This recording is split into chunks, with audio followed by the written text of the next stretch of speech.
I'm going to give you a full course on how to start weightlifting. You're also going to learn about the different muscle groups, setting goals, consistency, and getting stronger. The first and most important question that we need to ask is how muscle is made. Because if we don't know how muscle is made, how are we going to start training? I'm going to simplify this to as easy as it could be for you to understand. Whenever you move weight, it causes your muscles to pull. When your muscles pull apart, they need to get repaired. And when they get repaired, your muscles get stronger. So the most effective way to build muscle is going to be resistance training, which is just training with anything that gives you some sort of resistance. All right, cool. So now we know that we need to start lifting things. The problem is, over time, if you lift the same weight, you're going to plateau and your muscles aren't going to get any stronger. So another crucial element to weightlifting is progressive overload. Essentially what this is slowly increasing the weight over time so that eventually you get stronger and stronger. This causes your muscles to keep working and forces them to grow. For example, let's say I lifted 20 pounds for 10 reps. An example of progressive overload would be next week, instead of trying to lift 20 pounds, I try to lift 21 pounds for 10 reps. Over time, week by week, month by month, my muscles are getting stronger and they're lifting more weight. Okay, so now we know how muscle is made. We know what resistance training is, and we also know what progressive overload is. But now we're going to enter phase 2, which is the basics. So you heard me talk about how earlier I lifted 20 pounds 10 times, and then next week I lifted 21 pounds 10 times, right? So we actually have a name for those things and those lifts. So every time that you do a specific workout, you're going to call it a set. All a set is basically a type of workout that you did. For each set, you're going to have a number of repetitions you did, or you can also call it reps. So every workout includes sets and reps. For example, if I wanted to do 3 sets of push-ups, 10 reps for each set, that'd be a total of 30 push-ups. But I wouldn't do them all at once. I would do 10 push-ups, have around a minute to 2 minute break, 10 more push-ups, a minute to 2 minute break, and then another 10 push-ups. Each one of those 10 push-ups is a set. So now you know what sets and reps are, but you're probably asking, how many reps should I do? When I first started training, I would go to the gym and do 4 sets on everything for 10 reps. My recommendation to you is the same. So I highly recommend that you do 4 sets between 8 and 12 reps. By the time that you reach that 3rd or 4th set, you should be really struggling to get those last 1 or 2 reps, because you might not be able to get 10 on that last set when your muscles are fatigued. So a good rule of thumb, 4 sets between 8 and 12 reps. And you should do this for every workout. Now at this point you might be asking, when will I actually see results? It depends on how consistent you are, how long you've been going, and how hard you've been training. If you're working out only 1 time per week, you're going to see a lot less results than someone who works out 4 to 5 times a week. So if you want to grow faster, just work out more per week. If you're doing this, you should see results within 2 to 3 months. Okay, so now we know the basics of working out. We know what a set is, we know what reps are. We also know how muscles work. The next thing that we need to educate ourselves about is muscle groups. All a muscle group is a area or a group of muscles. For example, my chest, shoulders, and arms. That would be considered a muscle group. So, how do we train muscle groups? So generally, it's not a great idea to train all of your muscles at once, because this means you won't be able to train every single day, or if you do, you'll have a lot higher risk of injury. It's good to train different muscle groups, because if you work one muscle group one day and then another muscle group the other day, that first muscle group will get to have a break for a day while you're training that other muscle group. So you'll be able to train a lot more consistently. These are the 3 muscle groups that cover every single muscle inside of your body. Muscle group 1, chest, shoulders, triceps. Muscle group 2, biceps, back, and lats. Muscle group 3, legs and core. This is exactly how I split up my muscle groups and train them. This is my split for chest, shoulders, and triceps. 4 sets of 10 reps bench press. 4 sets of 10 reps dips. 4 sets of 10 reps decline bench press, 4 sets of 10 reps flies, 4 sets of 10 reps shoulder press, and 4 sets of 10 reps shoulder raises. For biceps, back, and lats, this is my split. 4 sets of 10 reps pull-ups, 4 sets of 10 reps curls, 4 sets of 10 reps rows, 4 sets of 10 reps lat pull down, 4 sets of 10 reps barbell curls, 4 sets of 10 reps hammer curls. And this is my split for legs and core. 4 sets of 10 reps squats, 4 sets of 10 reps leg extensions, 4 sets of 10 reps leg curls, 4 sets of 10 reps calf raises, 4 sets of 10 reps inner thigh workout, 4 sets of 10 reps outer thigh workout. And for abs, I do 4 sets of 10 reps leg raises on the bar, 4 sets of 1 minute planks, and 4 sets of 10 reps neck curls. So the reason I added neck curls into that workout was because whenever I do core, I also do neck curls.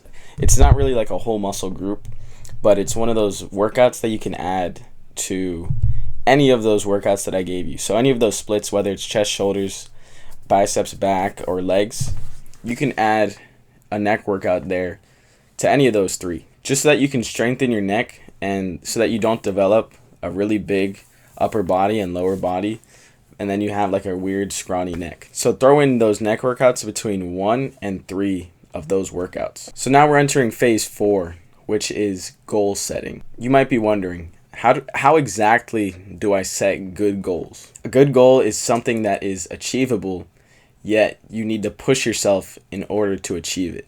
For example, this year I told myself that I was going to be able to do a muscle up. So since the start of this year, I've been training and doing a lot more pull-ups and getting as high as I can onto the bar. Within 3 months, I was able to get my first muscle up. So you can set a goal for the year, like a big goal you really want to do. Or maybe it's a certain exercise that you can't do yet, but you want to. For example, if you can't do a pull-up yet, maybe your goal for this month would be to get 1 good clean pull-up. I don't recommend you do a PR goal. So essentially it's like a weight that you want to lift. A PR is just a personal record. And I don't want you to get under like going to do bench press and you put way too much weight on and you injure yourself and you can't even do bench press for the next year because you hurt yourself lifting too much. So if you want to do a weight goal, go ahead. But I recommend instead of going for a PR on pure weight, go for a PR in reps. So what I mean by that is, let's say normally you can only get 7 reps on this amount of weight. By the end of this month, you want to get 10 reps on that same weight. So that would be like a PR, but in reps. And something super important is you want to set multiple goals. So right now, do this right now. Go get a journal or go get, like open notes on your iPhone and write a list of numbers 1 to 5. For each one of those numbers, write a goal, something you want to achieve. Maybe it's a pull-up. Maybe it's you want to run 2 miles. Whatever it is, write 5 goals. All of those goals that you think you can achieve within the next month. Take a screenshot of those goals and set that as your phone wallpaper. Like literally, if you look at my phone, this is what my screensaver looks like. Follow schedule, beat the top 1%, improve rapidly, and like a paradigm shift every weekend or every week. So that's just like a mindset change every week because that's how rapidly I'm improving. So you do this and you're gonna get a nice reminder every single time you look at your phone. Ooh, I gotta work out today. So write those goals down, and for every one of those goals that you accomplished in the next month, cross it off. And then of course you're probably not going to get all of them realistically. You're probably going to miss 2 or 3. But the whole point of writing 5 was to write 2 or 3 that are like 2 or 3 that are not as hard, and then 2 that are a lot harder. So that way, if you don't achieve those top ones, at least you achieved the other goals that you were striving for. And this will help you have more motivation and consistency. And speaking of consistency, now we're moving on to phase 5. How many days per week should I be working out? At least 3.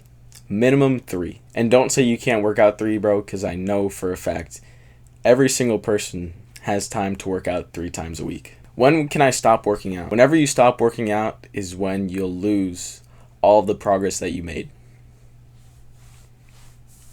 So sure, you can stop at any time, but why would you? You're literally going to get to a point where you like to work out. And you might also be asking, why don't I see results yet? And the answer for 99% of people asking this is because you've only been working out for 1-2 months maybe. The biggest difference between people who make it in the workout world and people who become fit and the people who don't, it's because the people who don't become fit, they really want to work out. They really want to get muscular. They really want to get big. They really want to look better. But those people want those results so quickly that if they don't see them in 2 or 3 months, they're just like, it's not for me. It's not going to work for me. It doesn't work out for me. My body I don't have the right body. And that causes them to quit. They lose all of the progress, which they were making progress, they just couldn't see it. And then they end up quitting. I like to call this the barrier of resistance. If you took what you looked like right now and then you worked out every day for the next month for an hour every day, and you got those two people, you wouldn't see any difference. They would be almost identical. You working out and you not working out for the next month, it would look almost identical. Now, if you took that and looked at it 2-3 years from now, it would be completely different. It would be such a huge difference, they probably wouldn't even be recognizable. So that's the thing. 1 month, 2 months, you might not see results. And that's a whole part of the game. That's the barrier of resistance that no one or a lot of people don't cross. So people hit that barrier, people push through, maybe they push through a little bit, and they still don't see results, and then they quit. And it's like, bro, you've only been going for 2 months, 3 months, and you haven't seen results because you haven't been going long enough yet. So don't look for those little short-term results like I work out and I'm going to turn huge in 2 months. No. It's the long game. And if you just stay consistent for even 4 or 5 months, you'll start to see the difference. 6 months, you'll see the difference.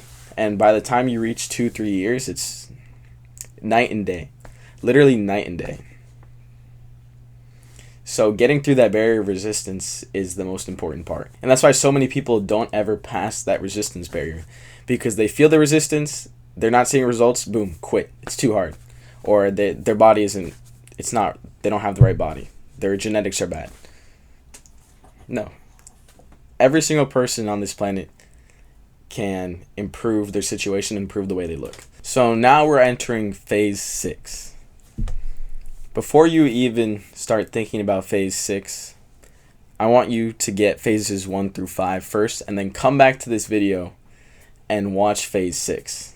Otherwise, if you're not, just work on phases 1 through 5, getting more educated, working out, and actually getting consistent. So phase 5 is actually the most important part, which is the consistency. Once you have the consistency down for over 3 months, come back to this video, go to phase 6. And for phase 6, I've titled it Pushing Limits. So after you start going to the gym for over 4, 5, 6 months, it starts getting easier. You start actually to like it. It starts becoming a part of your day and a part of your identity. So you're getting so consistent, you're like, oh, okay, gym day, boom. And it's like you don't miss days anymore. Or maybe you miss a day here and there, but you're still consistent. So one thing about skyrocketing your results is going to be after you get comfortable going to the gym, doing your little workout, adding stuff to it. What do I mean by that? Like adding extra things that you've always kind of wanted to do, but you've never really done it because you've always procrastinated on it. For example, cardio, calisthenics, martial arts, swimming, body weight exercises. When you start adding these things, it's like a little extra challenge that, I'm still, because you literally start to like going to the gym. Like you feel weird when you don't go to the gym, especially after you've been consistent for over 5 months. It's like it becomes weird. So you don't always want to be comfortable. You don't want to sit there and be comfortable. Oh yeah, I lift my weight.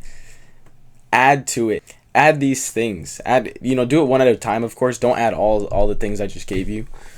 And it doesn't have to be just the things I gave you. Those are just examples. So for me, I've literally added cardio.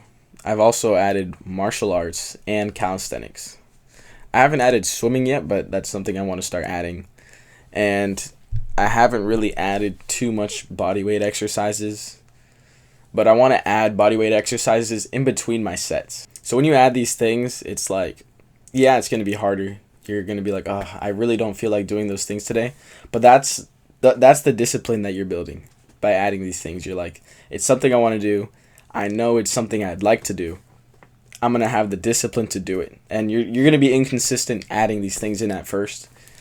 But you want to add them over time, and then eventually that becomes normal. Once that becomes normal, you add another thing. Then that becomes normal, and then another thing. And then eventually you're just doing like a whole 3-hour workout session with martial arts, kickboxing, you're like swimming in the morning, you're doing like a jog to the gym. You're still doing weightlifting, but weightlifting is like, it becomes routine, and all this becomes routine. So you're doing all this extra stuff. And this is just going to maximize the progress and the gains you see. And it's also going to make you a lot leaner and a lot more physically active. So phase 6, push your limits. Always add something to the end after you get comfortable. But the core foundation for muscle growth is always going to be weightlifting. I hope this video helped you. And remember, you deserve the consequences of your actions.